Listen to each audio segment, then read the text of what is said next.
permite a provocação, então, jogando para você, para Clóvis, para Álvaro, para ele, para Sônia e para Eduardo. Eu tenho aqui alguns números em relação às câmaras municipais. A gente tem em Resende 17 vereadores, e aí você vê PP, Podemos, União, Avante, PSD, PL, Cidadania, Republicanos e Agir. Itatiaia, você tem 11 vereadores, Solidariedade, Republicanos, Podemos, MDB, PSD, União Brasil, que é a fusão do PSL com o Democratas, e o PSDB. Volta Redonda, você tem PSD, PMB, Patriota, PSC, PL, PP, PSD, União, Democracia Cristã, PT e PSB. Gente, tem que dialogar, eu acho. Tem que ter diálogo para poder chegar a um consenso. Partindo do pressuposto que a gente vai ter vocês nas câmaras municipais de Resende, Volta Redonda e Itatiaia. Como abrir o diálogo? Como fazer com que o trabalho seja produtivo, uma vez que no Legislativo Municipal você vê muitas vezes os prefeitos exercendo a influência de maneira muito soberana. Como dialogar, como conversar, como negociar? Você deu o exemplo do padeiro, né? Estou jogando aí a provocação. Acho que primeiro a gente tem que desconstruir essa ideia do que é o papel, como eu disse, o papel do vereador, né?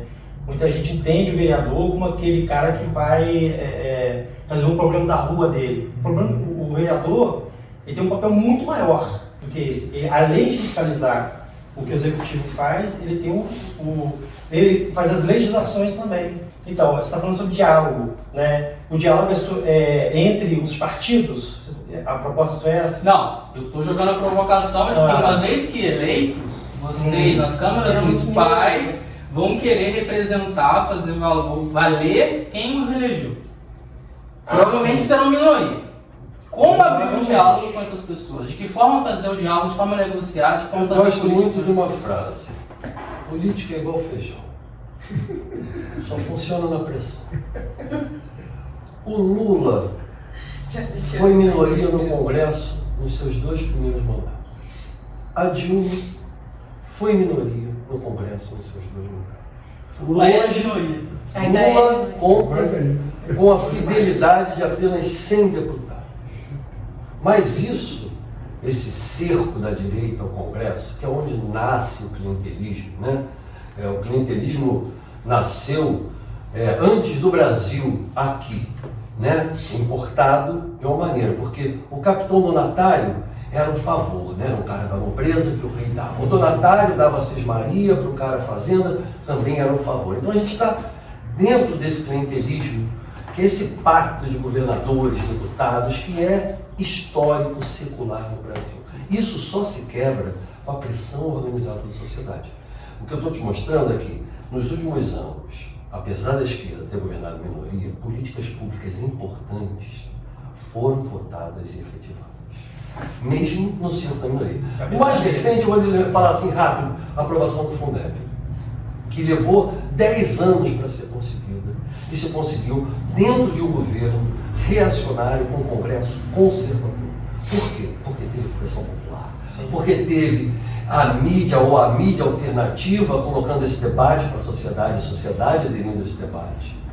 Então a gente pode não ser maioria, mas a gente é como uma nuvem de mosquitos que vai derrubar o rinoceronte. O ativismo não acaba no mandato, nem começa no mandato. Ele é antes do mandato, como a gente vem atuando já, né, há muitos anos, né, na política, na associação de moradores, seja nos conselhos municipais, nos sindicatos e tal.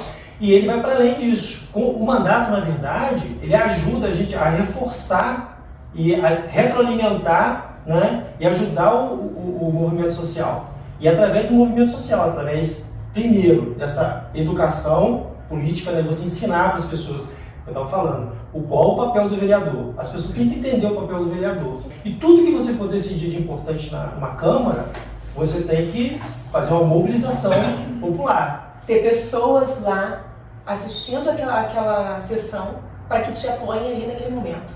Porque se essa galera estiver lá, você não é a minoria mais. Porque você tem a população junto com você ali. Agora tem que mudar o sistema lá de Itatiaia. Porque lá a Câmara, ela só apresenta, ela não ouve.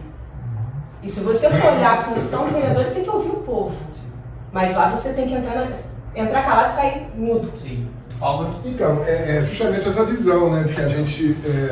vereador não é despachante, né? Boa parte da população acha que é despachante dos seus problemas imediatos e individuais, e é esse o papel. E eles gostam disso, porque eles vão formando seus currais eleitorais, né? Então, eu acho que a Câmara de Resende, por exemplo, ela é totalmente conivente com o Executivo, né?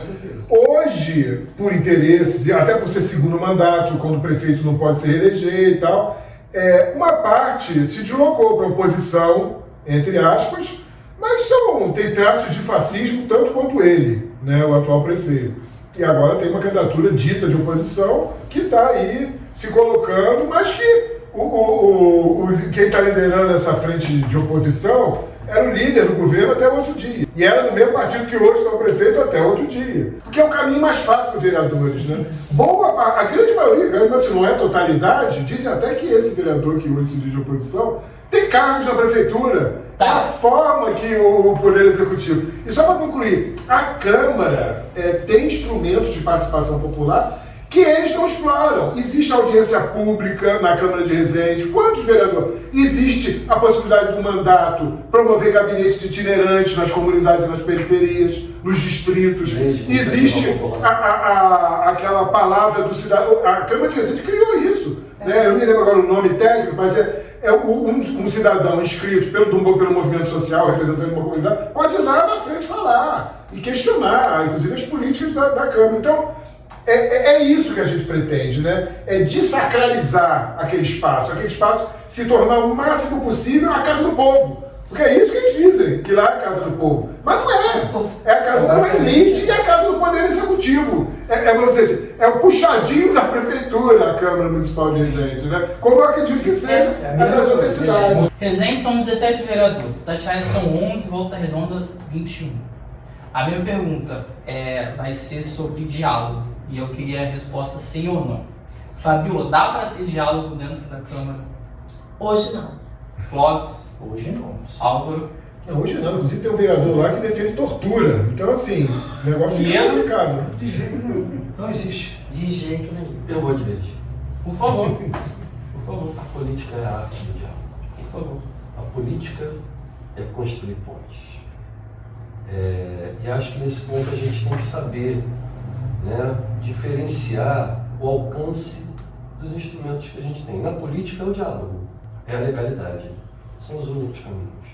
Né? É lógico, né, bem, que a gente pode criar sinergias, né? Inclusive essa é uma maneira, para que você não se sinta sozinho, você saber que vai ter o apoio do Clóvis, vereador de Volta Redonda. Sim. Você vai ter o apoio do mandato coletivo de Resende. Então, criar alianças, e parcerias. hoje a gente tem internet também. E não se fechar, porque o diálogo, você tem que acreditar na mudança do outro. Você tem que acreditar na mudança do outro. Por mais que as pessoas sejam arraigadas nas suas ideologias, nos seus pensamentos políticos, nos seus compromissos políticos, você tem que acreditar no diálogo. Você tem que acreditar e tem que fazer o diálogo com essas forças. Mesmo com as pessoas de direita. Porque não só por que elas são, quem elas representam, é sinalizar para quem elas representam que elas têm uma alternativa. E que não é uma alternativa que é inimigo do que... Não, é uma alternativa. Mas, Edu, vai além de direita e esquerda. Eu não tenho problema nenhum em dialogar com a direita. A questão não é direita e esquerda. Atualmente, hoje, a Câmara que a gente vê... eu estou generalizando, acho que 1 ou 2 eu conseguiria ali naquele meio ter um tipo de conversa, porque eu conheço pessoalmente, a verdade é essa. Mas se você for olhar pelos ideais partidários que estão ali naquele momento, o diálogo não vai se fazer. Toda a esquerda que entrou até hoje na Câmara Municipal de Itatiaia não conseguiu dialogar, não conseguiu fazer nada por conta justamente disso. Quando fez via MP, pressão popular, por isso que eu estou falando, ainda fico com o MP, ainda fico com a pressão popular, porque o que a gente tem hoje, graças a Deus, o panorama de pré-candidaturas que estão se abrindo também para Itatiaia, a gente tem visto pessoas mesmo de direita, mas uma direita que não é extrema, e aí a extrema direita eu corto, pessoas boas, que têm um bom diálogo, que têm boas ideias e que estão se colocando pela primeira vez. Porque tem que colocar pela primeira vez. Tem que se limpar aquela Câmara Municipal de Itatiaia. Não dá para repetir mais nenhuma figurinha, porque não funciona. Porque vem se repetindo há muitos anos. Vem se aposentando vereadores ali, que não... Enfim, você vai ver depois os hotéis, as pousadas. Itatiaia é uma cidade nova, né? Sim, não tem necessidade. Vai dizer que não tem gente competente? Tem, mas as pessoas têm até medo de entrar na política, elas são ameaçadas. Porque os vereadores, eles auto se anulam. É por isso que o mandato coletivo ele vai ser mais difícil de ser anulado. Porque são 4 forças em cima de um poder, em cima de uma candidatura. Então é muito mais difícil se anular o coletivo. Um vereador é fácil, como é anulado aqui em Resende, como é anulado em Itatiaia. É muito fácil eles anularem ele, como sempre tem sido feito. Agora, anular 4 pessoas com decisões diferentes, com pensamentos diferentes, com ideais diferentes em prol de uma comunidade, tanto na área da educação, como na área social, como na área, todas as áreas da saúde, então fica mais difícil. Então a pessoa, o executivo vai ter que pensar muito.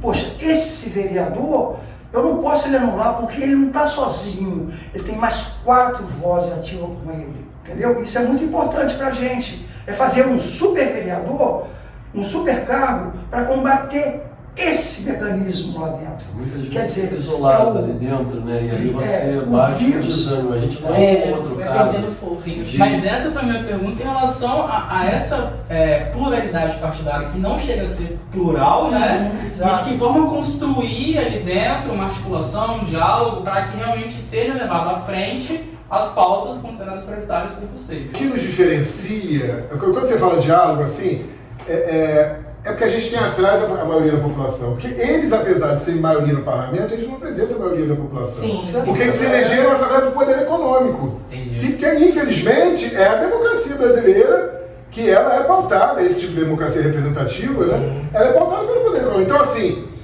quando falar em diálogo, assim, é possível, sim, é verdade, dialogar, mas com esse respaldo que a Fabiola fala, né? De ter a organização popular. Como foi a Sônia com essa experiência? Tentaram caçar o Nairobi lá em Angra no primeiro mandato, porque ele fechou, ele abriu as praias eram fechadas. Isso que agora a gente está discutindo outra vez, né? Da PEC das praias, isso lá em Angra era realidade, era fechado.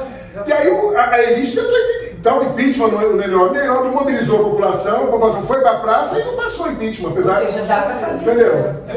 É a força popular. Ele inventou a máquina e abriu todas as praias que ele disse que ia abrir, e hoje é todo da população. Abriu Toda a Verdade. população. Clóvis. Não, eu só queria acrescentar, você falou sobre diálogo, Sim.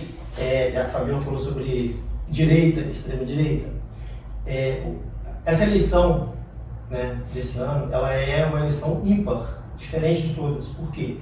Eu vejo que ela é uma eleição que pode desenhar como será a eleição de 2026. Certo. Então, acho que por conta desse pano de fundo, né, é muito difícil você dialogar. Todo mundo vai estar muito duro, posicionado ideologicamente, porque a gente sabe que a extrema-direita vai querer tomar a maior parte possível das câmaras e das prefeituras.